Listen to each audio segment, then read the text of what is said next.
নাটকীয়তায় ভরা টাইগারদের ব্যাটিং ইনিংসটা ৯৫ মিটারের বিশাল ছক্কায় স্টেডিয়াম পেরিয়ে পাশের বিমানবন্দরে বল পাঠিয়ে দিলেন জাকের আলী অনিক।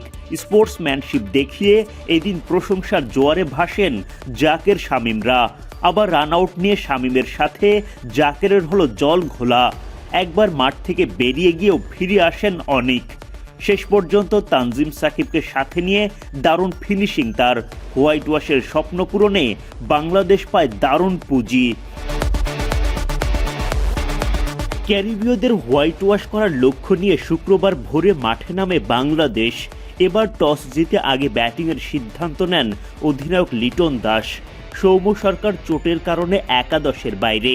পারভেজ ইমনকে সাথে নিয়ে ইনিংস শুরু করেন লিটন।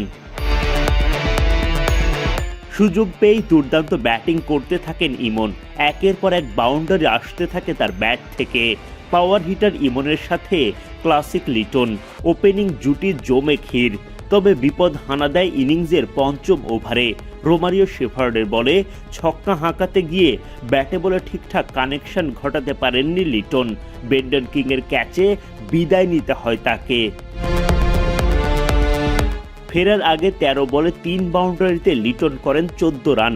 ভেঙে যায় ইমনের সাথে তার ৪৪ রানের ওপেনিং পার্টনারশিপ। লিটন বিদায় নিলেও পারভেজ ইমন চালিয়ে যেতে থাকেন দারুণ ব্যাটিং। তার হাঁকানো ছক্কাতেই দলীয় ৫০ পার করে বাংলাদেশ।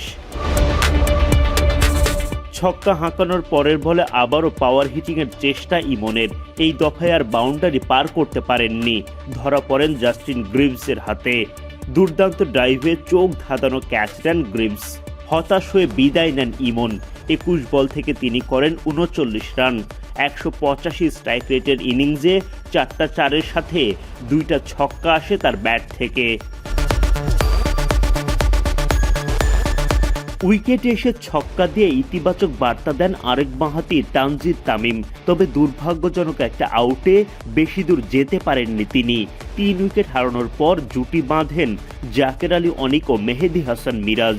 ১০ ওভার শেষে ৭৬ রান করতে পারে বাংলাদেশ।